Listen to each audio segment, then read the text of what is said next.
আসলেই ভুল। এখন তোমাদেরকে আমি একটা খুবই ইম্পর্টেন্ট একটা টপিক সম্পর্কে বলবো। আসলে আমাদের বাজারে বেশিরভাগ পাওয়া যায় এরকম প্রচলিত বইগুলোতে, হ্যাঁ, এবং কি বিভিন্ন স্যারের শীটগুলোতেও দেখবা লেখা থাকে যে যদি বাক্যের মাঝে always, generally, never, normally, occasionally, often, regularly, seldom, sometime, usually, everyday এগুলো লেখা থাকে তাহলে প্রেজেন্ট ইনডিফিনিট টেন্স হয়। আসলে এই জিনিসটা একেবারে ভুল। ভুল কেন ভুল সেই প্রুফটা আমি তোমাদের এখন দেখাচ্ছি। আমিও যখন পড়তাম তখন আমাদেরকে এই জিনিসগুলো পড়ানো হইতো যে এগুলো থাকলে প্রেজেন্ট ইনডিফিনিট টেন্স হয়, এবং কি আমি নিজে পড়ে রাখছি, কিন্তু জাস্ট এখন আমি জানতে পারছি এই জিনিসটা ভুল, তাই তোমাদেরকে আমি জিনিসটা জানাইতেছি। তো এখন আমি তোমাদের বলছি যে আমি এটার একটা প্রুফ দেখাবো কেন ওই জিনিসগুলো প্রচলিত ভুল। তো আমরা তিনটা উদাহরণ লিখছি। একটা হচ্ছে দেখো, Farhan was always very good. Farhan was always very good at dance দিতে পারো, চাইলে আর্ট দিতে পারো। তার মানে যদি এটা বাংলা করে কি দিতেছে, Farhan was always very good at art. তার মানে কি ফারহান আঁকাআঁকিতে সবসময় ভালো ছিল। ওয়াজ মানে কি ছিল, তার মানে কি ফারহান সবসময় আঁকাআঁকিতে ভালো ছিল। তো এই জিনিসটা কি হইতেছে, ভালো ছিল কি এখন ছিল? ভালো কখন ছিল? অতীতে ভালো ছিল, ফারহান এখন ভালো ছিল না। আঁকাআঁকিতে ফারহান কখন ভালো ছিল? এটা পাস্টে ভালো ছিল, এখন না। তার মানে এটা হচ্ছে সিম্পল পাস্ট টেন্স। এটা কি টেন্স? Simple past tense. কিন্তু আমাদের তো ওই সময় বলা হয়েছিল যে অলওয়েজ, অকেশনাল, নরমাল, এভরিডে এগুলো থাকলে কি হয়? প্রেজেন্ট ইনডিফিনিট টেন্স হয়। বাট এখানে তো হইতেছে পাস্ট ইনডিফিনিট। সো ওই জিনিসটা ভুল। চলো আরো এক্সাম্পল দেখাই তোমাদের। এখানে আরেকটা example, I will always help you. আমি কি করব? আমি সব সময় তোমাকে সাহায্য করব। কখন করব? কিছুক্ষণ আগে আমরা বুঝাইতেছিলাম যে বাংলায় করব হলে কি হয়? ফিউচারে। এখন করবে নাকি ফিউচারে করবে? আমি তোমাকে সাহায্য করব, কখন করব? ভবিষ্যতে তো করব। তো ভবিষ্যতে করলে এটা কি হয়? Simple future tense. এটা হইতাছে সিম্পল ফিউচার টেন্স। এটা কি সিম্পল প্রেজেন্ট টেন্স হইছে না। কিন্তু সেখানে বলা ছিল কি অলওয়েজ এগুলো থাকলে কি হয়? সিম্পল প্রেজেন্ট টেন্স হয়। বাট এটা তো হইতাছে সিম্পল ফিউচার টেন্স। সো ওই জিনিসটা ভুল। সো এখানে দেখো, শি অলওয়েজ রিড বুকস। এটা কি টেন্স? এটা হচ্ছে সিম্পল প্রেজেন্ট ইনডিফিনিট টেন্স। কিভাবে হইছে? সে সবসময়, তুমি বাংলা দেখো, সে সবসময় কি করে? বই পড়ে। একমাত্র এই জিনিসটার জন্য তারা কি করে? তারা বলে যে always, everyday, normally, occasionally, never, seldomly এগুলো থাকলে কি হয়? প্রেজেন্ট ইনডিফিনিট টেন্স হয়। সো এই জিনিসগুলোকে প্লিজ এভাবে কইরো না। অনেক জায়গায় গিয়ে ভুল করবা, ফাইসা যাবে, ঠিক আছে? এখন আসো তোমাদেরকে আমি যা বলছি যে এখন আমরা পুরো 12টা টেন্সের জাস্ট মানে একটা করে एग्जांपल দিয়ে এরকম ভাবে দেখাবো যে আর কখনো তোমাদের টেন্স শিখতে হবে। তো এখন আসা যাক আমাদের মূল টেন্সে। একেবারে প্রত্যেকটা টেন্সের একটা করে एग्जांपल দিয়ে আমি তোমাদের খুব সুন্দর করে দেখাচ্ছি। জাস্ট একবার করে খেয়াল করো। এখানে লেখা আছে পিআই, মানে এটা তোমরা জানোই প্রেজেন্ট ইনডিফিনিট। পিআই মানে প্রেজেন্ট ইনডিফিনিট। আমি সংক্ষেপে লিখি কারণ পরে জায়গা হবে না, বোঝা যাবে না। তো এস মানে হচ্ছে সাবজেক্ট। এস মানে সাবজেক্ট। তো V one plus dot dot dot মানে হচ্ছে subject plus verb plus dot dot dot. এখন বলতে পারো বি ওয়ানটা কি? হ্যাঁ, বি ওয়ানটা হচ্ছে ভার্বের প্রেজেন্ট ফর্ম। বি ওয়ান মানে ভার্বের প্রেজেন্ট ফর্ম। তো আমি এখানে লিখলাম যে আমি স্কুলে যাই। বাংলায় দেখো, আমি স্কুলে যাই, এটা কি? Present indefinite tense. কি টেন্স? আমি স্কুলে যাই, এখন যাইতেছি। কখন যাইতেছি? এখন। তার মানে কি প্রেজেন্ট ইনডিফিনিট টেন্স। তো প্রথমে আমি একটা কথা বলে নেই এখানে, যে আমরা যখন বাংলা থেকে ইংলিশ করব একটা সেন্টেন্সকে, তখন সর্বদা আমাদের কি বের করতে হবে? সাবজেক্ট। সাবজেক্টের বাংলা কি? কর্তা। আর কর্তা মানে কি? যে একটা কাজ করে সেই কর্তা। তো এখানে স্কুলে কে যাচ্ছে? কে স্কুলে যাচ্ছে? আমিই তো করছি কাজটা। সো আমিটা কি? সাবজেক্ট। তো প্রথমে কি লিখবো? সাবজেক্ট মানে আই। আমি ইংলিশ কি? আই, সো লিখলাম আই। তো সাবজেক্টের পরে কি হয়? ভার্ব। ভার্ব মানে কি? কাজ। তো এখানে কাজটা কোনটা? স্কুলে যাওয়াটাই তো কাজ। সো স্কুলে যাওয়া ইংলিশ কি? গো।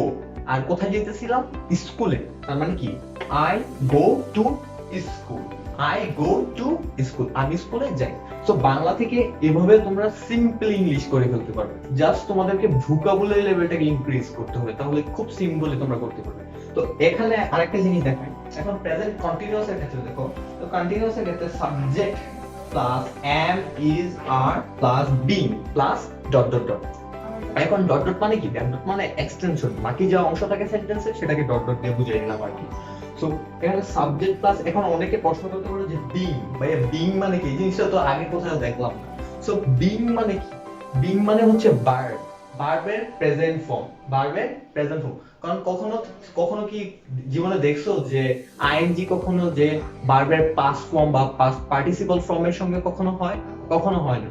তো আমরা সরাসরি বিং লিখে ফেললাম এই জিনিসটার জায়গায়। মনে রাখবা সবসময় আইএনজি কিন্তু ভার্বের প্রেজেন্ট ফর্মের সঙ্গে হয়, পাস্ট বা পাস্ট পার্টিসিপল ফর্মের সঙ্গে কখনো হয় না। সো এর জন্য আমরা শর্ট করে এটা লিখছি। তো এখন আবার আমরা একটা বাংলা লিখি। এখানে আমরা কি লিখছিলাম যে আমি স্কুলে যাই, আর এখানে কি হবে? আমি স্কুলে যাইতেছি। কি করতেছি? স্কুলে যাইতেছি। আবার একই ভাবে সাবজেক্ট, সাবজেক্টকে আমি, আই। সো এখন আসা যাক যে সাবজেক্টের পরে কি হবে? এম, ইজ অথবা আর। তো এখানে আমরা সাবজেক্ট লিখলাম আই। এখন কি বসাবো? এম এর সঙ্গে সবসময় আই এর সঙ্গে কি বসতে পারে? আমি, আমি না? তো আই, এটা ইংলিশ কি? এম। আই এর সঙ্গে মনে রাখবা যে সবসময় এম বসবে, আর সবসময় হি অথবা সি এর সঙ্গে ইজ, এন্ড যদি থার্ড পারসন যেগুলো আছে সেই সঙ্গে আর বলবে। I am. এখন কি বলছি? বিং মানে হচ্ছে ভার্বের সঙ্গে আইএনজি। তো এখন বলতেছিলাম এটাকে যদি ইংলিশ করি কি হবে? যে আই এম গোয়িং, ভার্বের সঙ্গে আইএনজি না, তো গো এর সঙ্গে আইএনজি, গোয়িং টু স্কুল। এর মানে আমি স্কুলে যাইতেছি। কি সিম্পলি আমরা বাংলা থেকে ইংলিশ করতে পারতেছি। জাস্ট এগুলোকে ফলো করো। সো এখন আসা যাক PP, I mean present perfect. Present perfect টেন্সের ক্ষেত্রে দেখো সাবজেক্ট প্লাস হ্যাভ অথবা হ্যাজ, ভার্বের পাস্ট পার্টিসিপল ফর্ম। তো ভার্বের পাস্ট পার্টিসিপল ফর্ম মানে বি ফ্রেজে ভার্বের পাস্ট পার্টিসিপল ফর্ম। সো এখন আমি এটাকে বাংলায় করি, আমি স্কুলে গিয়েছি। আমি কি করেছি? স্কুলে গিয়েছি। সো এটাকে যদি আমি ইংলিশ করি, তো সাবজেক্ট আই বসাই দিলাম আই। তো এখান থেকে হ্যাভ অথবা হ্যাজ একটা বসাবো। সো আই হ্যাভ, এখানে দেখো আই হ্যাভ লিখলাম। এখন হচ্ছে কি? ভার্ব লিখবো। ভার্ব মানে কি? গো এর পাস্ট পার্টিসিপল কি? গো, ওয়েন্ট, গন। সো এখানে কি বসাবো? গন। তো বসাইলাম গন।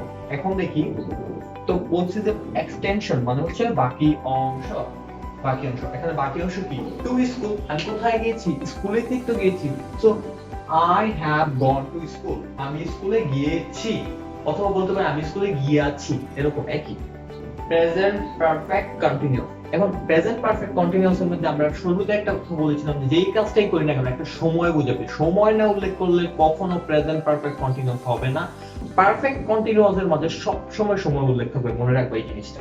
তো দেখো, তো এখানে আমরা সাবজেক্ট প্লাস হ্যাভ বিন অথবা হ্যাজ বিন অথবা বিং প্লাস, তো আমি 10 মিনিট যাবত স্কুলে যাইতেছি। কয় মিনিট যাবত যাইতেছি? 10 মিনিট। একটা সময় বুঝাইছি তো। সো এটা কি হয়েছে? প্রেজেন্ট। আবার এখানে কি আছে? এক তো যাইতেছি, কন্টিনিউয়াস। দ্বিতীয়ত এখানে আমরা একটা সময় বুঝাইছি।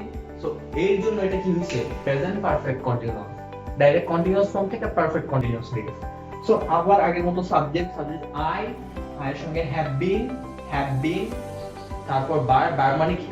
এখানে কি হবে? ভার্বের বেস ফর্মের সঙ্গে আইএনজি। তো গো এর সঙ্গে কি? আইএনজি দিলাম, গোয়িং। তো কি হলো? I have been going.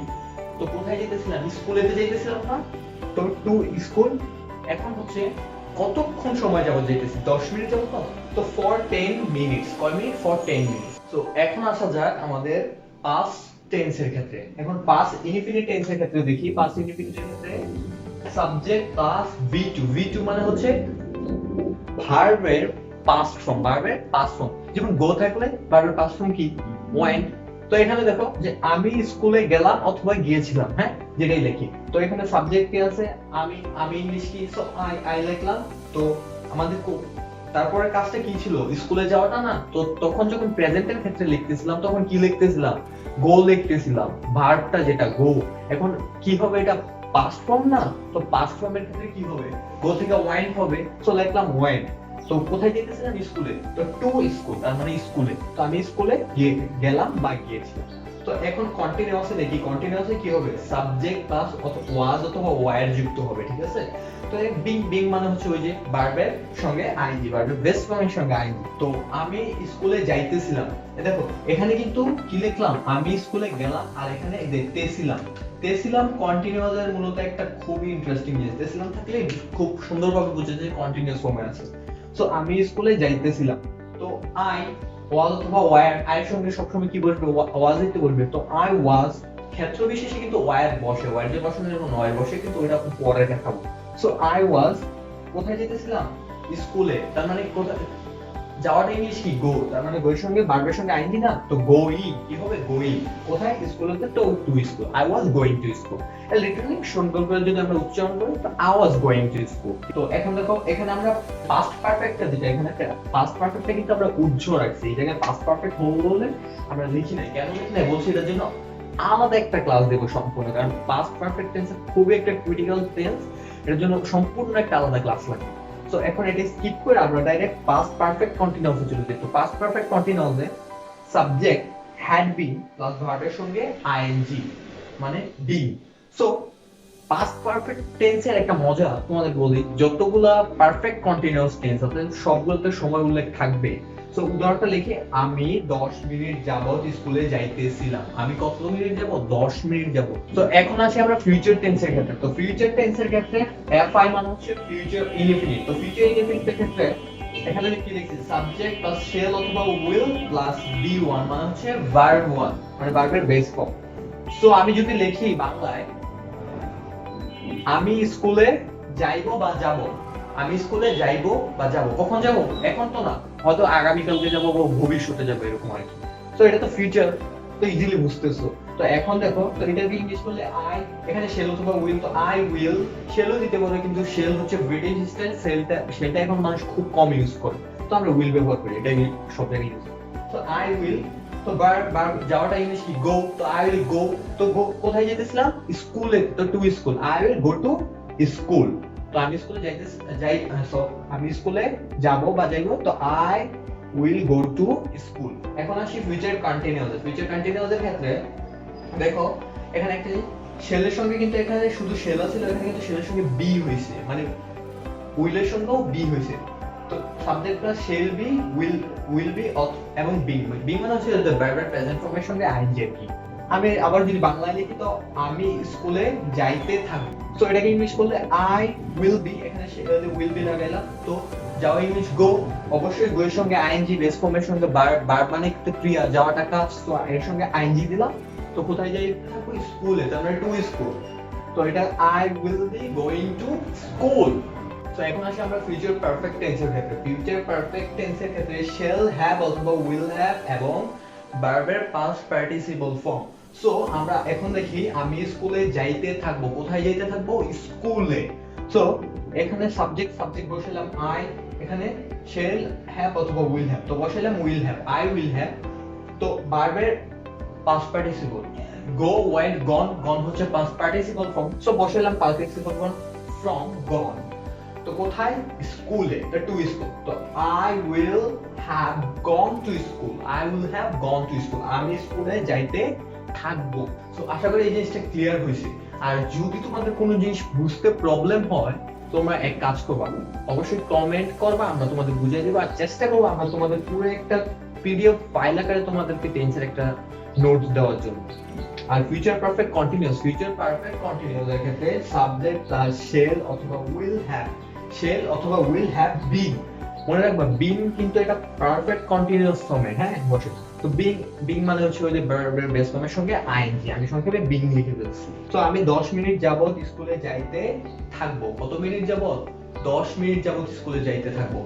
এখন চিন্তা করে দেখো, আমি যখন প্রেজেন্ট পারফেক্ট কন্টিনিউয়াস বুঝাচ্ছিলাম, তখন কি বলছিলাম, যে আমি 10 মিনিট যাবত স্কুলে যাইতেছি বলছিলাম, কিন্তু আর পাস্টের ক্ষেত্রে তেছিলাম বলছিলাম, আর এখানে বলছি কি, থাকবো।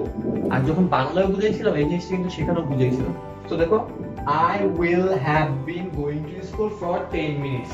একইভাবে সাবজেক্ট লিখছি, এখানে শেল অথবা উইল। তো will have been বসাইছি, ভার্ব বসাইছি, ভার্বের সঙ্গে ing বসাইছি, and the এক্সটেনশন যে অংশটা আছে সেটা বসাইছি। I will have been going to school for 10 minutes. আমি 10 মিনিট যাবত স্কুলে যাইতে থাকবো। সো এর সাথে শেষ হয়েছে তোমাদের টেন্সের যে ক্লাসটা ছিল, পুরো ক্লাসটা আমি চেষ্টা করছি শুরু থেকে টেন্সের বেসিক থেকে শুরু করে লাস্ট পর্যন্ত আলোচনা করার। সো এর জন্য হয়তো ভিডিওটা একটু লং হয়েছে, বাট কিন্তু আশা করি তোমরা সব বুঝছো। জাস্ট আমরা পাস্ট পারফেক্টটা বাকি রাখছি, এটা এক্সট্রা ক্লাসের জন্য। আর যদি কারো কোনো কিছু বুঝতে সমস্যা হয়, বললামই তো, কমেন্ট করবা প্লিজ। তোমাদের বন্ধুদের সঙ্গে এই জিনিসটাকে বেশি বেশি শেয়ার করো। আর আমরা আশা করব সামনের ক্লাস থেকে তোমাদের জন্য আরো সিম্পল মজার ক্লাস, অ্যানিমেশন ক্লাস এগুলোকে আনার জন্য। তো আজ ছিল এই পর্যন্তই। তো প্রত্যেকবারের মতো always believe yourself, trust yourself and never give up. So bye by.